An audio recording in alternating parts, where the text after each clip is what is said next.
Hi friends, Miss Amanda here from Cardiff Busy Bee Preschool. Today I'm going to read The Smartest Giant in Town. I like this story. It is by Julia Donaldson and the pictures are by Axel, I always say it funny, Axel Scheffler. And it is published by MacMillan Children's Books. The Smartest Giant in Town. There he is. There's the town. George was a giant, the scruffiest giant in town. He always wore the same pair of old brown sandals and the same old patched-up gown. I wish I wasn't the scruffiest giant in town, he said sadly. Oh, must be hard to get clothes for a giant.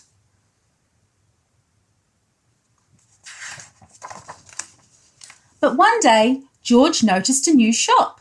It was full of smart clothes. So he bought a smart shirt, a smart pair of trousers, a smart belt, a smart stripy tie, some smart socks with diamonds up the sides. There are the diamonds. And a pair of smart shiny shoes. Now I'm the smartest giant in town, he said proudly. Oh, well, that was lucky that there's a new shop in town. So he's got his clothes. George left his old clothes behind in the shop. He was about to go home when he heard a sound. On the pavement stood a giraffe who was sniffing sadly. What's the matter? Asked George. So there's the clothes, his old clothes, and he'd left them behind. He's all dressed up, looking nice, very smart. And there's a sad giraffe. It's my neck, said the giraffe. It's so very long and so very cold. I wish I had a long, warm scarf. Oh, poor giraffe. Cheer up, said George, and he took off his stripy tie. It didn't match my socks anyway, he said, as he wound it round and round the giraffe's neck. It made a wonderful scarf. Thank you, said the giraffe. Oh, that was nice, wasn't it? He just got a new tie and he took it off and gave it to the giraffe. That is so thoughtful and nice. Very kind. And off he goes. As George strode towards home, he sang to himself, my tie is a scarf for a cold giraffe, but look me up and down. I'm the smartest giant in town. He is the smartest giant in town. George came to a river. On a boat stood a goat who was bleating loudly. What's the matter? Asked George. There's the goat. It's my sail, said the goat. It blew away in a storm. I wish I had a strong new sail for my boat. There's the sail. It's blown away and now he doesn't have one. So if he doesn't have the sail, it makes it very hard for him to sail in the water.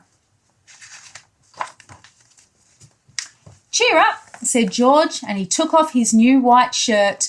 It kept coming untucked anyway, he said, as he tied it to the mast of the goat's boat. It made a magnificent sail. Thank you, said the goat. There's the new sail. So the wind catches it and it pulls the boat along. George strode on, singing to himself. Oh, look, isn't that nice? He hasn't got a shirt now and he hasn't got a tie. But he's still happy and he was very kind to that goat and the giraffe. So he sang his song. My tie is a scarf for a cold giraffe. My shirt's on a boat as a sail for a goat. But look me up and down. I'm the smartest giant in town. Well, I don't know how the song goes, but I'm just going to make it up as I go along. There he is.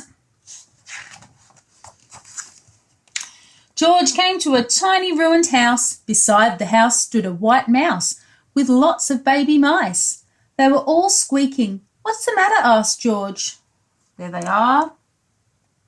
They look a bit sad, don't they? It's our house, squeaked the mother mouse. It burnt down and now we have nowhere to live. I wish we had a nice new house. Oh, no. They've got nothing, no home. That's really sad. Cheer up, said George, and he took off one of his shiny shoes. It was giving me blisters anyway, he said, as the mouse and her babies scrambled inside. The shoe made a perfect home for them. Thank you, they squeaked. There they are. That was really nice. He's not going to have any clothes left if he keeps giving them away, is he? George had to hop along the road now, but he didn't mind. As he hopped, he sang to himself. There he is, hopping. My tie is a scarf for a cold giraffe. My shirt's on a boat as a sail for a goat. My shoe is a house for a little white mouse. But look me up and down, I'm the smartest giant in town. Maybe that was how it went. Who knows? Oh, maybe he's singing and they've got their ears blocked. They mustn't like the song. Oh dear. George came to a campsite. Beside a tent stood a fox who was crying. What's the matter? Asked George. There's the campsite. And there's the fox crying. It's my sleeping bag, said the fox. I dropped it in a puddle. I wish I had a warm, dry sleeping bag. There's the fox. Oh, no. There it is in the puddle. Cheer up, said George, and he took off one of his socks with diamonds up the sides. It was tickling my toes anyway, he said, as the fox snuggled into it.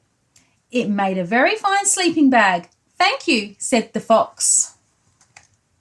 Oh, that was really nice. George is really lovely, isn't he? Very generous. And there he is, hopping.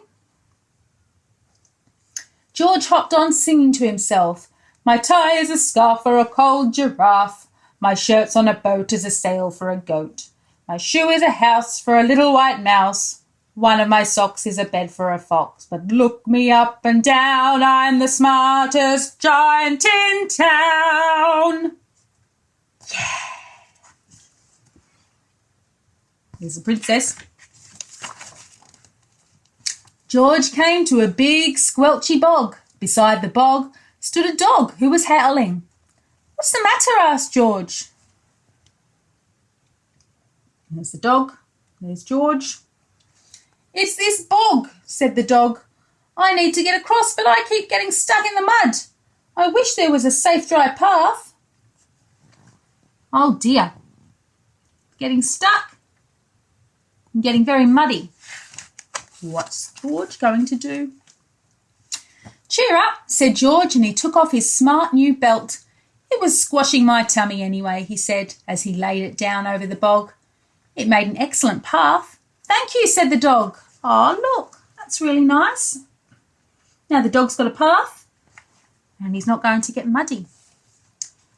And there's the giant. Oh, you can see his underpants. His pants are going to fall down because he hasn't got a belt. The wind started to blow, but George didn't mind. He hopped on, singing to himself. My tie is a scarf for a cold giraffe. My shirt's on a boat as a sail for a goat. My shoe is a house for a little white mouse. One of my socks is a bed for a fox. My belt helped a dog who was crossing a bog, but my trousers are falling down. I'm the coldest giant in town. Suddenly, George felt sad and shivery and not at all smart. He stood on one foot and thought, I'll have to go back to the shop and buy some more clothes, he decided. He turned round and hopped all the way back to the shop. Oh dear. He's given all his clothes away because he's so generous, and now he hasn't got any for himself. But when he got there, it was closed. Oh no, cried George. He sank down onto the doorstep and a tear ran down his nose. He felt as sad as all the animals he had met on his way home. Then out of the corner of his eye, he saw a bag with something familiar poking out of the top. George took a closer look. There he is. Feeling very sad because he's got no clothes. And then he sees the bag. And what's in the bag? My gown, he yelled. My dear old gown and sandals. George put them on. They felt wonderfully comfortable. I'm the cosiest giant in town, he cried, and he danced back home along the road. Outside his front door stood all the animals he had helped. They were carrying an enormous present. Come on, George, they said, open it. George untied the ribbon. Inside was a beautiful gold paper crown and a card. Look inside the card, George, said the animals. George put the crown on his head and opened the card. There he is. There are all the animals he's helped. He's got his crown on. And inside it said, your tie is a scarf for a cold giraffe. Your shirt's on a boat as a sail for a goat. Your shoe is a house for a little white mouse. One of your socks is a bed for a fox. Oh, excuse me. Your belt helped a dog who was crossing a bog. So here is a very fine crown to go with the sandals and gown of the kindest giant in town. Oh, that's beautiful. And they've drawn some pictures. Giraffe, mouse, fox. Oh, that's beautiful. And I bet the giant loved it. So it's really nice when someone does something nice for you to say thank you and show them how much you appreciate it. George was so lovely and kind, and he gave everything that he had on pretty much to help others. And that's really nice. It probably did make him feel good at the time, but then he had nothing. And it was nice that the others showed him that they appreciated it. Anyway, if someone does something nice to you, what should you say? Thank you. Thank you for helping me. Thank you for your kind present. It's always nice to appreciate what others do.